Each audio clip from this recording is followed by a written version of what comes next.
Welcome back, everyone, to GDC Live. We're here at the Azure booth in beautiful, not sunshiny, San Francisco. I usually say that because I'm in Seattle and it's never sunshiny ever. But I have Kayla here, all the way in from the Carolinas, so welcome to beautiful San Francisco. Thank you. Yes, and you're going to be talking, you're from the VSTS team, specifically around our source control. And we're really excited because yesterday we had Ed on and Dimitri on talking about kind of VSTS and Git at a high level. We didn't really deep dive into what does it mean to actually build my games, build my apps inside of source control, and what are the features that VSTS has to offer. So what drew you to the VSTS team and what are your responsibilities over there? Yeah, so I'm a program manager for the version control part of the product. I work primarily on our clients, actually, our Visual Studio integration, our integrations with IntelliJ, Eclipse, and VS Code. But I also work on some of the web features as well. Oh, cool. So when I'm a developer using VSTS, am I in the portal all the time? Or like, what are those integrations that you're talking about? So you can be in the portal all the time if you want, but sometimes it's nice to be able to see some of those things while you're in the IDE. So if you're in Visual Studio, you might be able to see some work items that are assigned to you, pull requests that are assigned to you as well. Oh, cool. Yeah, and you don't have to go all the way to the web. Well, that's nice too, because if I'm a developer using different tools, it sounds like you listed off like IntelliJ IDE, and so what are the other integrations that we have? In terms of IDEs? Yeah. So we have integrations in VS Code, as well as Eclipse. And then for IntelliJ, it's actually the IntelliJ platform, so you have Android Studio, Rider, and all those other ones. Oh, very nice. So sometimes, yeah, even though Visual Studio is in the name, it's not only Visual Studio. It's very deceptive. Yeah. Because here, we're just talking about Git and our source control inside of VSTS, and I'm imagining it's any Git. It's not a special Microsoft Git, correct? Yes, it's any Git. Yeah. So what do you want to talk about today? What do you want to show off inside the portal when it comes to Git at a high level? I mean, why should developers even care about source control? Well, developers should really care about source control. It really makes sure that you're able to track your work, make sure you don't step on the toes of your teammates. It's just really good practice. Yeah. And I used to use some of the older source control, more centralized source control. And so someone that works directly inside of VSTS on the Git side of it, in the source control, what are the benefits to using Git itself? So Git is a distributed version control system. One of the benefits is that every developer has a full copy of the repo, the full history. It's all local, so you don't have to be connected to a server. You can work remotely. A lot of the operations that are local, they're fast. So you don't have these issues with performance that you might with other centralized version control systems. Gotcha. So in a centralized source control, I'm putting everything on the server and I'm relying on that server connection compared to, hey, I just clone and I have it locally and I'm good. Yeah. So how can VSTS help out? And maybe for anyone new, can you just, maybe didn't watch yesterday, what is VS? We're going to say VSTS a lot. We're all about acronyms here at Microsoft. So Visual Studio Team Services, what is that? Yeah, so Visual Studio Team Services, like I said, very deceptive name. Yes. You don't need to be using Visual Studio, you can use anything. It's basically our DevOps offering. You have support for version control, work item tracking, builds and releases, just sort of the whole cycle. So I can talk specifically more about version control. I don't know if that's something we should dig deeper into. Yeah. Let's take a look. We're here. We have this Galactic Dodge. You guys are demoing this here at GDC in the booth, correct? Yeah, sort of a demo that we have. So I clicked here into the code hub here, and it's very similar to other hosts. You have a list of all the files. You have all these here. You have a tree on the left side, so it's a little similar to your Windows Explorer. Yeah. You can click in here. We have like the README, and you can see the README. You can also preview in Markdown. We have Markdown support as well. So we also have you can view the history of the file. You can compare, blame. Basically your typical functionality that kind you have. Kind of what developers are expecting nowadays when it comes in, because to me, I'm just used to the very first step ever for me was I have this code on my machine. Stop using Dropbox to sync my code or OneDrive or any other sync service.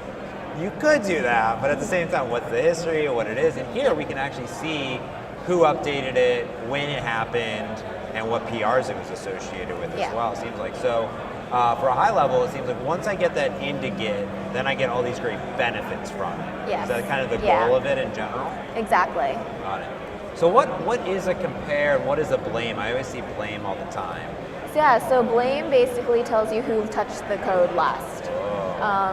So here you can see this first line here, Rogan, he touched it, and we can see his email address, we can see the commit that changed it, and when he changed it. So when is that useful? Like when would a developer go in and actually do this? I mean, it literally says blame. So does that mean like we're gonna start yelling at people around the office, or what is the real use case for this thing? It depends on how your team operates. Some may do that, Yeah. but a lot of it's just to see like who's most familiar with this code, who touched it last. You know, if I'm going this new function and I'm not familiar with it, and it's just taking me a while to get my head around it, maybe it's just faster if I talk to the person who touched it last. Oh, very cool. Yeah, and it's really great because it's kind of all clumped together. I can see right here at a high level that the dates, the times that was changed, and the commit. Because often I'm committing so much code, I forget a year later, like why did I change that? Yep. Yeah, and so it's great. So you can actually click on a commit, and you can actually see the commit. You can see the pull request that was associated with it. You can see the changes, who did it and when. And you can see that beautiful commit message of updating that file. Yep. Yeah. If there's more information, you can see that as well. But this one's very terse message. Now you just hovered over some stuff, and what's happening here? It looks like it's also interactive. Yeah. So like I mentioned, you can click and see who made changes, when they did it, where it exists, in which branches, and the pull request here. The pull request view is actually pretty interesting. You can see which pull requests it's included in. That's really cool. It seems like almost you don't even have to leave this page, right? Because sometimes when I go into other source control, I essentially open a tab, open a tab, open a tab, and I'm like, oh, it's like tab craziness in Chrome. But here I can just start hovering. I was thinking that when you clicked on pull request, it was going to jump out to some other really crazy thing, but it's all kind of integrated here. Yeah, and I mean, if we wanted to go see more details, we could click in it and open the pull request details. What are these little commenty things on here? What's going on here? So you can actually leave comments on specific parts of the code. Some teams like to leave comments on commits. Generally, my team, we use comments only on pull requests. Okay. But it depends on your workflow. So if you're coming in, you're doing like code review style, Yeah. Is this the optimal way of Yeah. doing that? Yeah, exactly. Nice. Very cool. So the comments says Markdown supported. You can put Markdown in there. You can mention work items. Something like that. Is there an easy way, if someone's brand new, now you already have this repo added to it, like how would someone create like something new? Like can you walk me through the new scenario of getting code up there perhaps? Yeah, so we don't have to, I won't make us create a brand new account, but Yeah. we can sort of create another repo here. Oh, so I'm inside of this project and I have multiple repos. Yep, you can do that. You can also create a brand new project and create a brand new repo. So we can just say, we'll just call it new project for lack of a better name. Sure, why don't we add a README? We don't need the ignore for now. And you can create, a brand new repo. So here, got a new repo, got a README. It's all pretty fast. Is private code, public code? This is private. We actually have unlimited private repositories, and we actually don't have size limits. Oh, very cool. Yeah. For free? For free. So I'm a new developer. I don't have to pay Microsoft anything to host my code or to do anything. I just create an account. Yep. Free. Yes. And unlimited size, as much code as humanly possible. Yes, for better or for worse. I'm gonna put my whole computer in source control. Very cool. And then it seems from here, there's a whole bunch of others. You just want to walk through maybe the life and the day of a developer working in Git inside of VSTS? Yeah, so I'm actually going to go back to the You other go to the other project. It's a little I mean, more interesting. this is a pretty great project, but not really necessarily Yeah, ideal. so I'm just going to do a really small change, and we can sort of walk through the end to the end. Sure. So let's say I'm just changing the README. I don't know. And you can just do it right in lines with a full code editor right here. Yeah, so this is actually the Monaco editor. It's actually the same one that was used in VS Code. So you see we have syntax highlighting. There's a lot of other cool things. You can do links. You can click to follow links, things like that. Nice. So I just added another line. we can actually preview the changes because this is a Markdown file. You can see what it's going to look like. So for example, if I wasn't as familiar with Markdown and I thought, oh wait, shouldn't this be another line? I might say like, oh okay, there's what I want to do. Number one common, I always mess it up all the time. Exactly. And additionally, I can see the changes and see what the diff looks like. Oh, very cool. But let's just commit it. I updated the README. So I could commit directly to master, which That's is... what I prefer to do, just always write to master, go, go, go. Always be crushing code, right? And if I were working alone, maybe I could do that. But this project, I actually have a team, so let's not do that. We usually on my team will prefix the branches. So I would do like users and then my namespace, and we'll just say like updated README. So you're going to create a new branch. Yep. I mean, you don't have to go anywhere, it's going to happen. Exactly. Okay.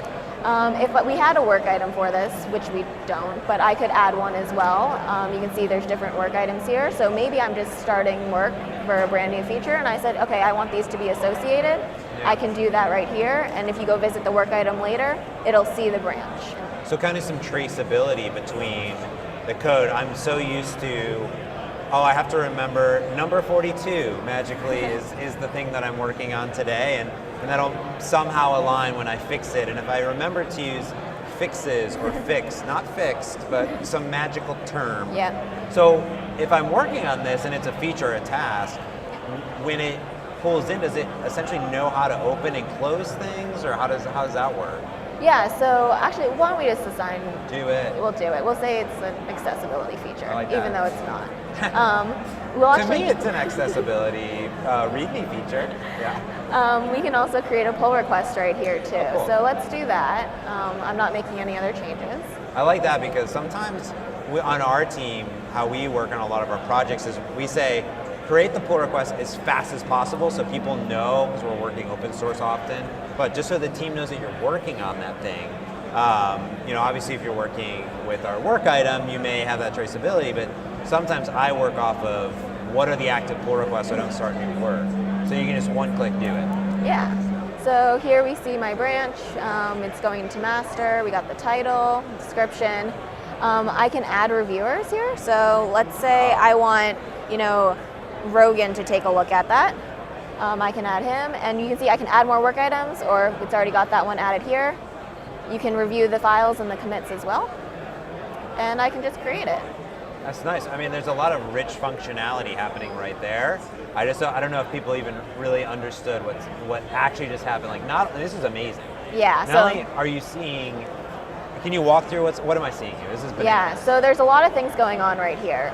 In this account, we have a PR build set up, so every time you create a pull request, it's going to kick off a build. Oh. This basically helps make sure that your code is good. You don't want to be merging in stuff that's going to break the build. Yeah. If you actually follow this link, you can go look at the build progress. Oh, that's cool. Yeah. So, that's cool context. Directly from my PR that I literally just created, it's already building. Yes. That's crazy. Yep. We have some other policies here as well. I need at least one reviewer to approve it. If I don't, it won't let me approve this. I could try, it'll tell me I can't. So did Rogan just get an email or a notification? Yes, he did. Oh, very cool. Is he like, what are you doing, Kayla? What's going on? Oh, he's been sending me notifications all day. For reviewers, actually, this is interesting. We actually have it set up where if I touch specific files and specific code paths, it'll add reviewers. So if you say Joe, he's an expert about this part of the code path, every time someone changes a file here, we want him to look at it. Yeah. We can automatically have him added.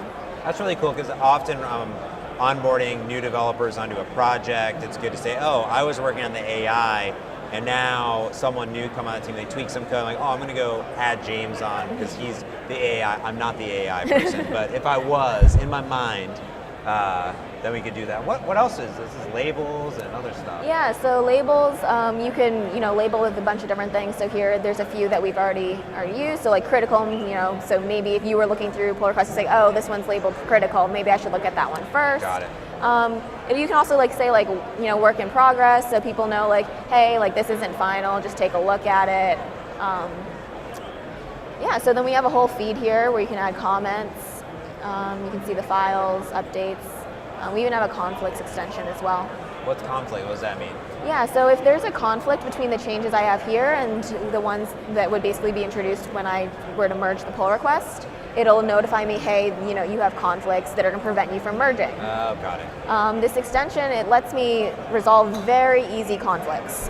If it's really complicated, it's going to throw its hands up, probably tell me to go back to the IDE, but and then sometimes... that's when you would pull it down into Visual Studio or Code or IntelliJ or something. Yeah, exactly. Yeah.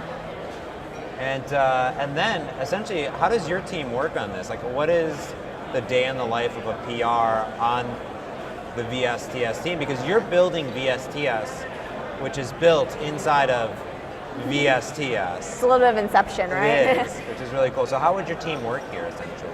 So, different people work different ways, but one way is you can go look at the pull request view of the repo, and you can see all the pull requests that are assigned to you or your team, created by you as well.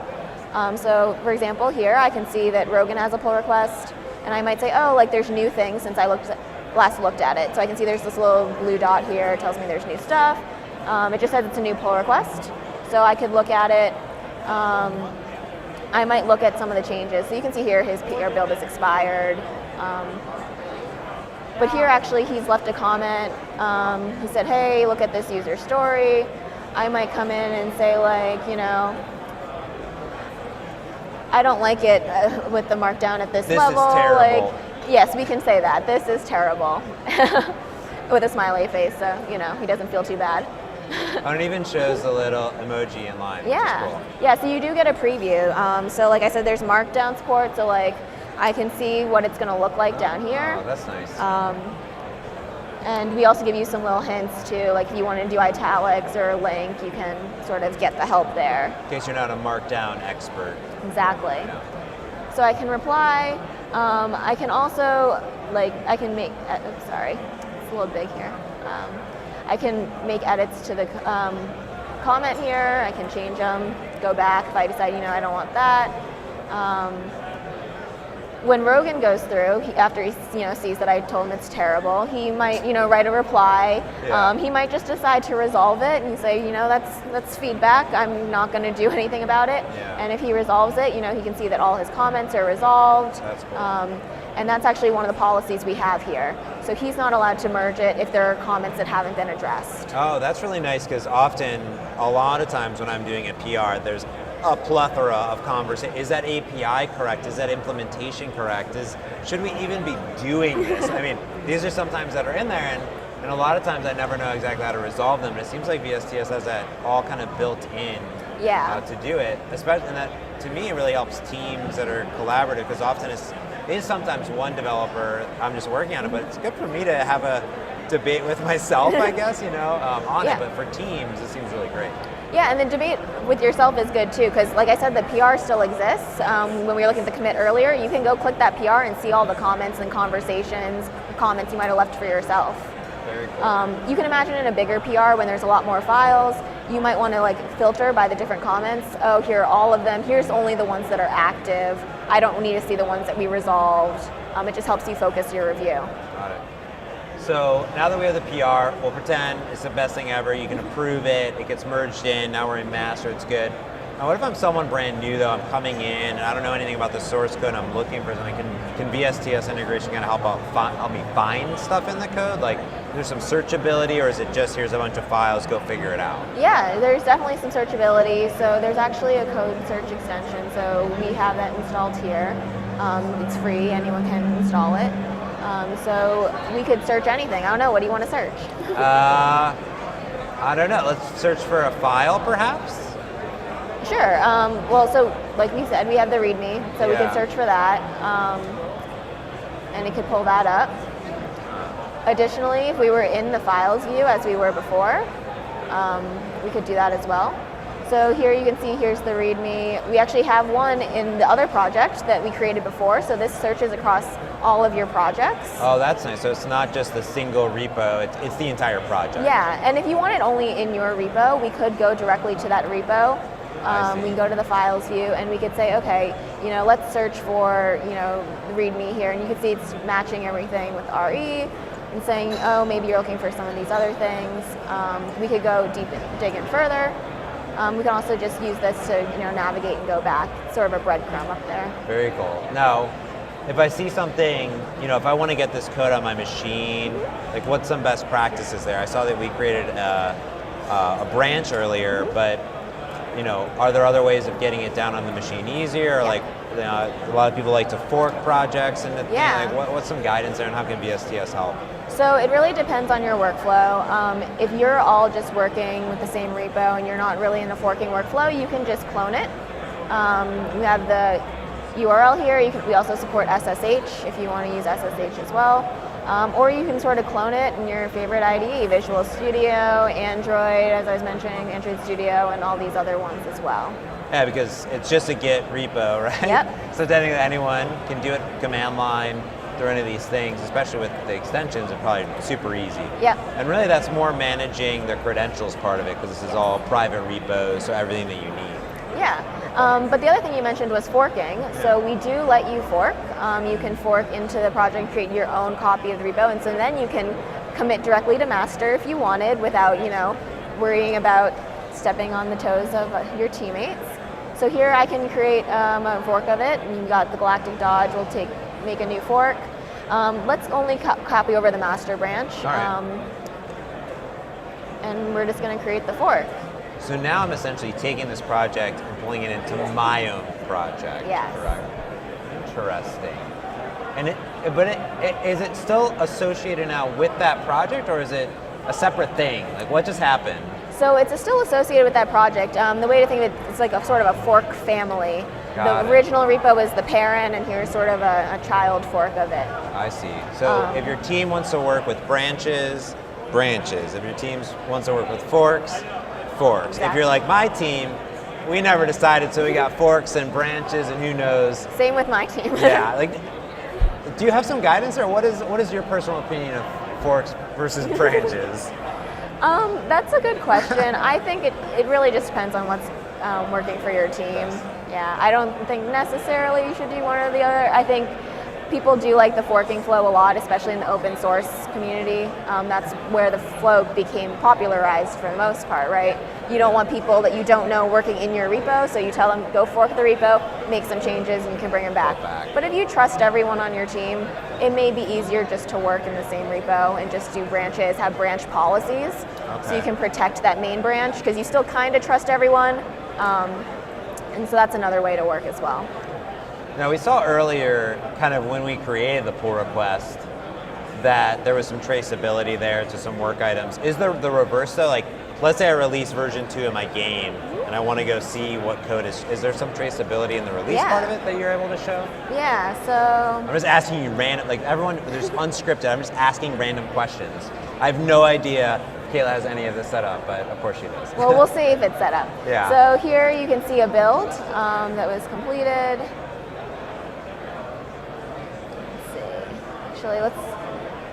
So actually this one has stuff here. So very cool. There's the completed build. This was actually the one that was kicked off as a part of the pull request that I created. You can see the changes here. There's the commit. We can see the work item, and we can find that as well. And we can see if there's any deployment. So here, this was just a pull request build, so it hasn't actually been deployed. But if we were to go back and look at one of the other builds, I think we had one for master here, yeah. Okay. We can see that it's actually, let's see if it's been deployed.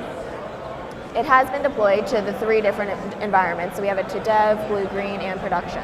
Very cool. So not only can I see what triggered it, what went into it, and where the code actually is. Yes.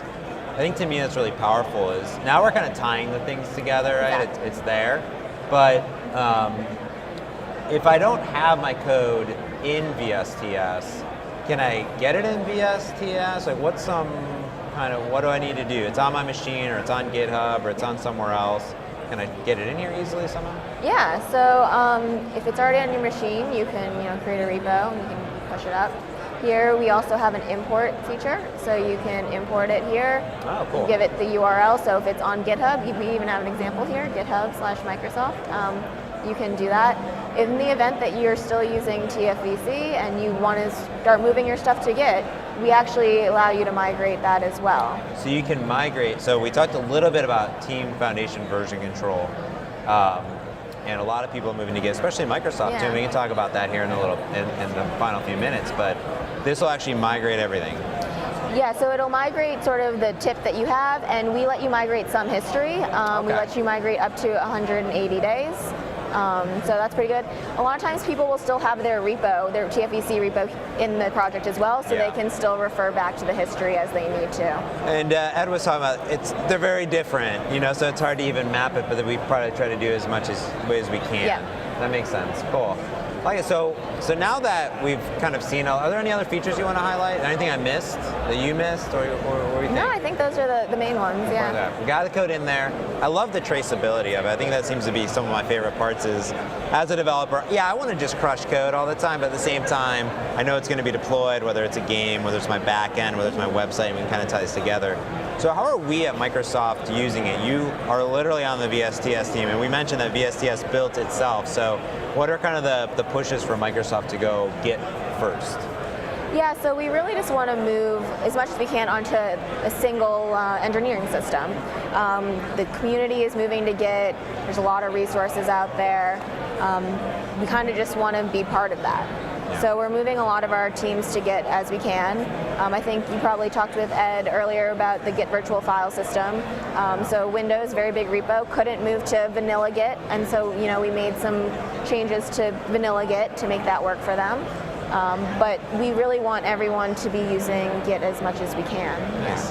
And if someone has a huge, crazy game, you said there's unlimited storage, how does VSTS work with the other things that we talked about, virtual file system and large file storage. I didn't want to say system because it's not system. It is an ASP, it's not large file storage. It works. It just works. It just works. Out of the box works. Yeah. Very cool. So that means I can then use VSTS for all of my assets that can be stored into blob storage. And is it transparent to me as a dev? Like there's nothing I have, it's just there, it works. Yeah, you can just use Git LFS as you've been using it, elsewhere. I think we don't have any limits actually, so. Very cool. Go ahead. And it's free. And it's free. It's free, 100%. So unlimited private Git repos. Very cool. All right, any parting words, anything final? Where do people go to get started? Where do people go to get this goodness? Yeah, so to go get this, you can go to visualstudio.com and you can get started for free. Create an account, kick the tires, try it out. Yeah, very cool. So go check it out. Completely free, unlimited Git repos, and honestly, crazy powerful. I love it. Kayla, thank you so much for coming on and showing off all the cool Git features. Yeah, thank you. Yeah. So stick around for even more live from GDC in beautiful San Francisco, California.